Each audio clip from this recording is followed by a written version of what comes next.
The year is 2003. It's Saturday morning.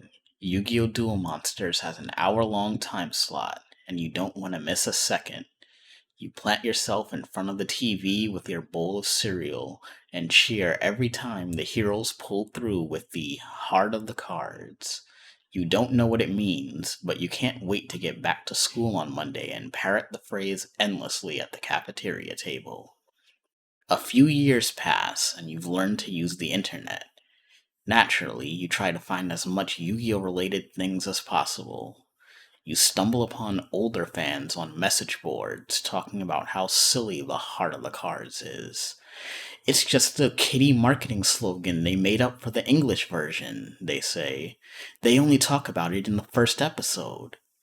But you don't know Japanese, so you can't confirm if what they're saying is true or not.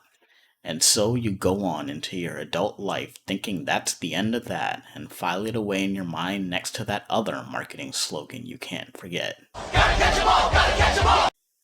But what if I were to tell you that there's more to this simple phrase? If the heart of the cards isn't just a marketing phrase, then what does it actually mean? Yu-Gi-Oh! Is a shonen manga, and one of the common themes of shonen manga is the idea of nakama, a Japanese word meaning friend or colleague. Nakama in this context is usually elevated, particularly by Western fans, to refer to a strong sense of camaraderie between the protagonist group as a collective, attributing one's strength to their strength as a unit.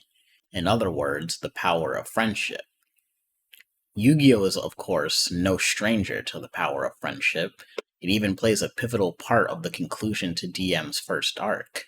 But in a genre that typically mandates one-on-one conflicts, it can't really manifest itself in the traditional sense. The heart of the cards, then, functions as a substitute for the traditional nakama by presenting a player's deck and the individual cards within it as an entity with its own will.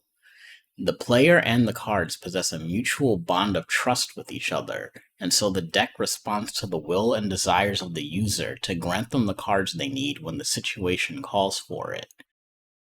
So, we understand what the heart of the cards is, but the question still remains, was this just an invention of the English dub? It is true that the specific phrase heart of the cards appears with greater frequency in the dub, but to say that it doesn't exist in the Japanese version would be a lie. In fact, it's mentioned 12 times in just the first episode of the series. Whether or not the heart of the cards exists is central to the initial conflict between Kaiba and Yugi, and continues to be a point of contention throughout the Duelist Kingdom arc. Although the specific phrase heart of the cards starts to disappear as the ball starts rolling, it's very plain to see that this idea of the cards having their own will would continue to play a role not only in DM, but in the franchise as a whole moving forward. Immediately after the confrontation with Pegasus, we're given the revelation of Duel Monsters being a game that was played in ancient Egypt. We see Dark Magician manifest itself as a protective spirit in the inner reaches of Yamayugi's heart. Literal deities in the form of the Egyptian god cards become the driving force of the next arc's plot. The Doma arc is anime original filler, but it would be the introduction of the Duel Monster spirit world, something that would go on to become an instrumental part of the following series, Yu-Gi-Oh! GX, with a minor role in 5Ds, unspecified references in Zexal.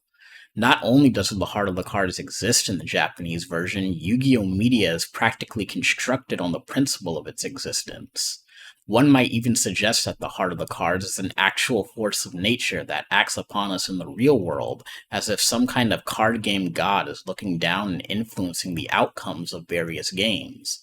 But no normal person would really think that, right?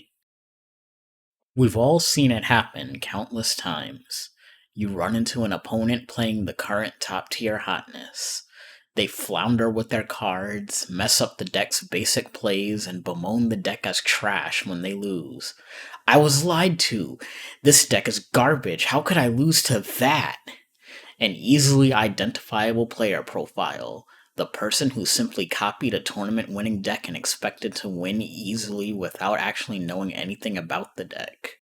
On the other side of the coin, there's the player who almost seems to be a savant, playing a popular deck in an unconventional way and taking games left and right, even against the widely accepted optimal build of the same deck. A normal person could rationalize these occurrences as just functions of knowledge and luck, but if you've been playing card games for a long time, or any competitive game for that matter, I'd like you to think back for a moment. Can you recall a time where you chose to run something that's widely considered to be suboptimal or flat out bad, only to see consistent success with it even after the novelty wears off? Going for a combo that's more flashy but ineffective, opting to play or not play cards based on your personal opinion of them, or even just including a good luck charm? Have you ever had people try to replicate it only to find themselves constantly at odds with the deck and your bizarre card choices? What if I were to propose that this was the heart of the cards, a silly concept from a 25-year-old manga exerting its influence in the real world? We're all human beings with our own personalities and tastes, and the way we play games is an expression of those aspects of ourselves, our play style. In most cases, you can't simply hand a passive player an aggro deck and expect them to do well with it, because playing aggressively just isn't part of their playbook. But if said aggro deck were to have an aesthetic or be attached to a character that person liked, the gears would suddenly shift. That normally passive player is now an unstoppable force of destruction fueled solely by their resonance for something completely external from the game itself. There's much more to trading cards than what's on the surface. That is the underlying philosophy behind Grandpa Muto's teachings, and a reality that's often overlooked as players simply see cards as a means to an end. I would like to propose my own radical ideology. Understanding one's deck mechanically is only scratching the surface. If one does not fully understand everything about their cards, external factors that don't actually have bearing on the game itself, then they're playing their decks incorrectly. The true connection, the true bond, true heart of the cards comes from an understanding of what a card is, its essence.